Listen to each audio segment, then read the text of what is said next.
Jokowi menawarkan konsesi 34.000 hektar lahan di IKN kepada Xi Jinping, dan menurut Peraturan Pemerintah Nomor 12 Tahun 2023, konsesi tersebut atau HGU sampai 190 tahun. 190 tahun.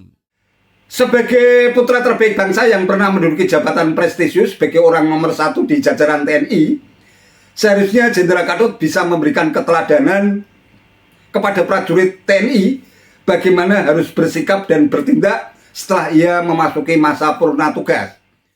Jangan sampai justru membangun narasi-narasi buruk dan framing jahat yang justru akan menodai citra dan marwahnya sendiri sebagai seorang ex-Panglima TNI.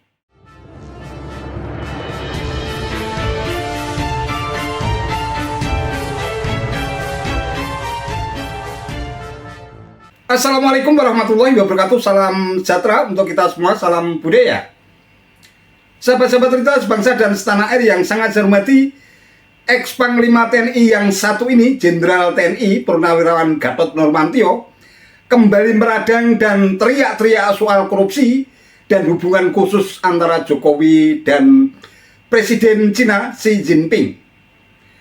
Menurutnya, korupsi pada era Jokowi sudah melampaui era pemerintahan sebelumnya.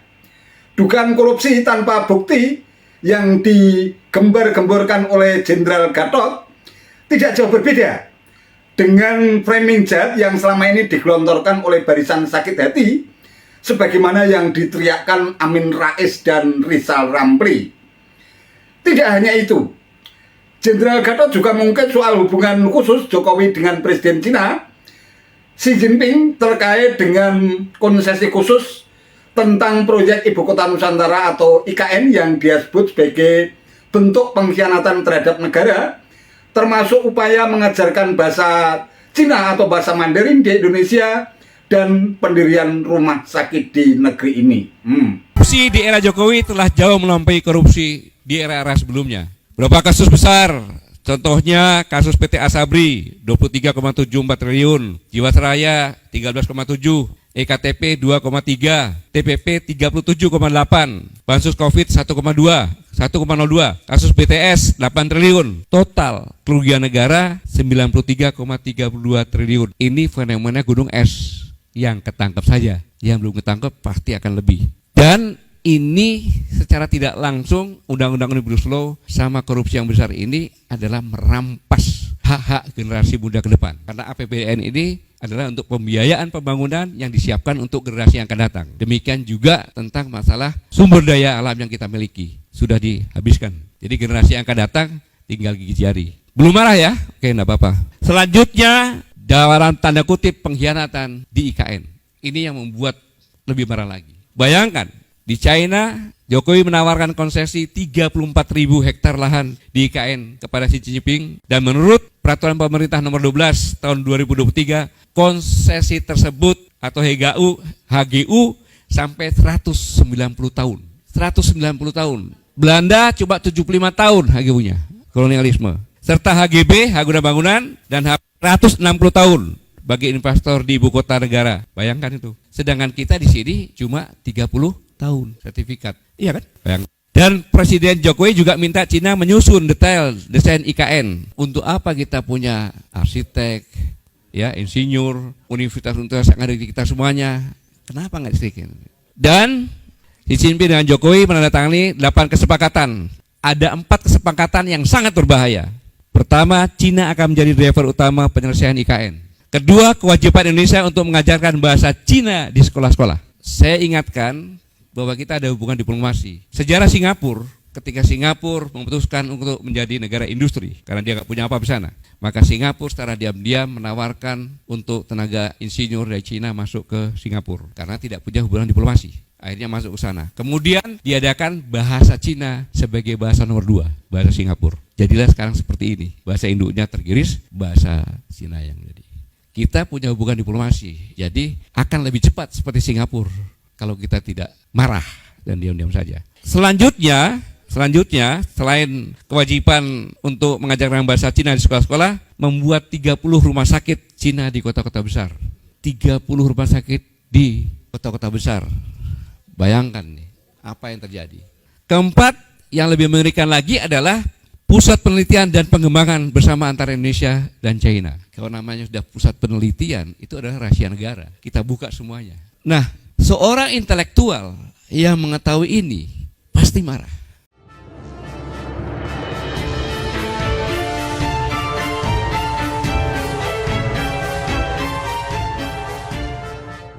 Sahabat-sahabat cerita sebangsa dan setanah air yang sangat saya hormati, menyedihkan memang. Seorang Jenderal Gatot Nurmantio yang diberhentikan secara hormat oleh Presiden Jokowi pada tanggal 8 Desember 2017 tampaknya benar-benar kecewa. Ia masuk pada barisan sakit hati yang diduga mulai membangun sentimen kebencian terhadap Presiden Jokowi. Jenderal Gatot pun berupaya untuk mengungkit dan mengungkap kembali cerita akhir karirnya di dunia militer. Berdasarkan pengakuannya, ia dicopot oleh Presiden Jokowi usai memberikan perintah ke jajaran TNI, yakni wajib menggelar untuk menonton bareng film G30S PKI.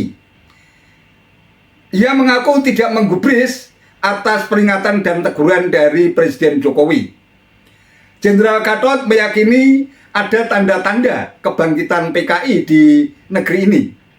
Oleh karena itu, dia merasa perlu untuk memerintahkan seluruh jajaran TNI wajib menonton film G30S PKI.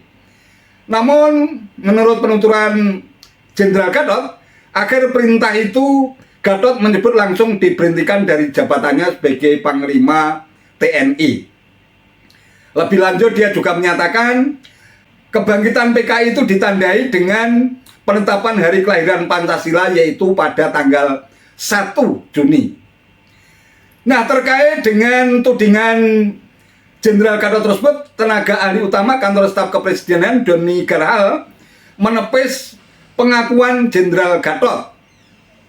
Menurutnya, alasan yang diberikan Jenderal Gatot tersebut terlalu jauh. Menurutnya, pergantian Gatot Nurmantio sebenarnya tidak dilakukan secara mendadak dan hal itu bersifat rutin. Namun sepertinya Jenderal Gatot pun sudah terlanjur baper dan ngambek hingga sering melontarkan kritikan-kritikan yang cukup pedas kepada pemerintahan Jokowi. Bahkan ia mangkir atau tidak hadir pada saat acara penganugerahan Bintang Mahaputra dari Presiden Jokowi di Istana Negara sekitar tahun 2020-an. Puncaknya saat dia menjadi deklarator Koalisi Aksi Menyelamatkan Indonesia atau kerap disingkat dengan KAMI bersama Din Samsudin. Ketika pertama kali terkait dengan rencana pemberian penghargaan Bintang Mahaputra kepada Jenderal Gatot, muncul anggapan di masyarakat bahwa hal itu merupakan upaya untuk membungkam sikap kritis Jenderal Gatot Nurmantio kepada Presiden Jokowi karena sudah masuk pada kelompok oposisi, khususnya oposisi parlemen jalanan. Namun hal tersebut langsung ditepis oleh Menko Polhukam Mahfud MD dengan menyatakan bahwa pemberian penghargaan Bintang Mahaputra merupakan sesuatu yang biasa. Lagi pula menurut Mahfud itu hak yang bersangkutan sebagai mantan Panglima TNI periode 2015-2017. Ya, itulah yang memang sangat kita sayangkan.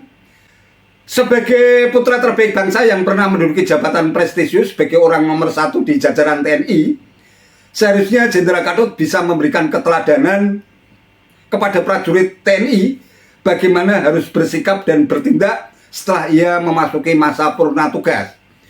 Jangan sampai justru membangun narasi-narasi buruk dan framing jahat yang justru akan menodai citra dan marwahnya sendiri sebagai seorang ex-Panglima TNI.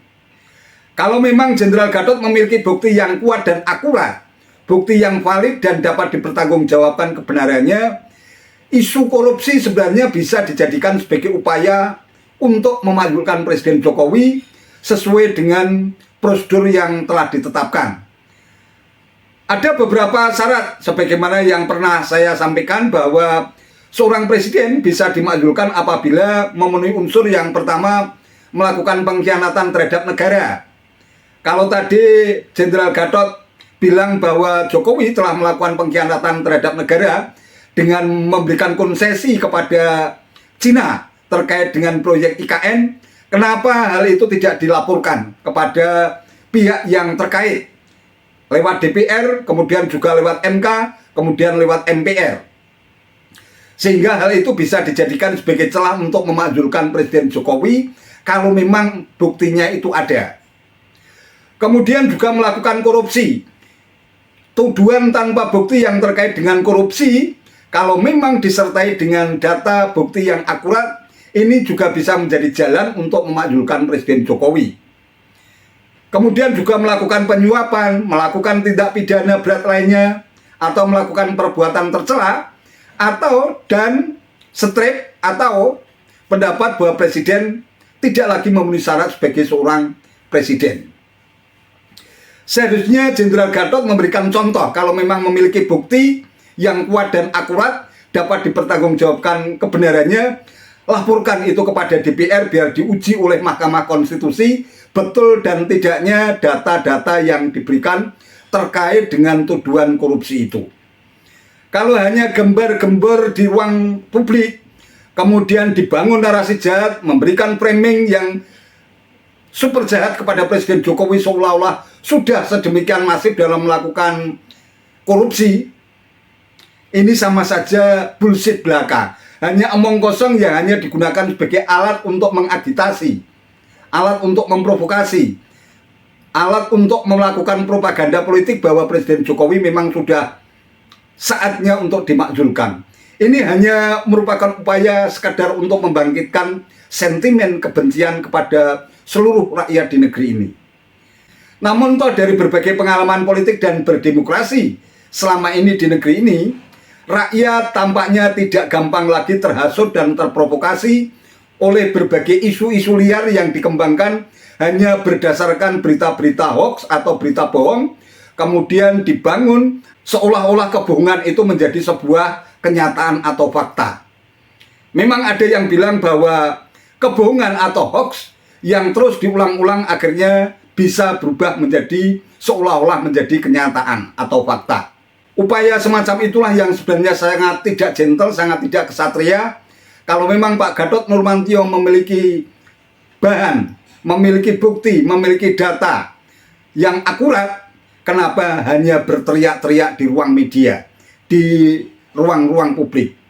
Ini justru malah makin meruntuhkan marwah dan citra Pak Gatot sendiri sebagai orang yang pernah menjadi orang nomor satu di negeri ini, di jajaran TNI, tetapi justru kerap kali hanya percaya kepada berita-berita hoax yang sengaja dikembangkan sedemikian rupa oleh orang-orang yang ingin mengambil di air keruh terkait dengan dugaan korupsi pemerintahan Jokowi. Wallahu a'lam bishawab. Itu saja yang bisa saya sampaikan. Terima kasih atas perhatiannya. Wassalamualaikum warahmatullahi wabarakatuh.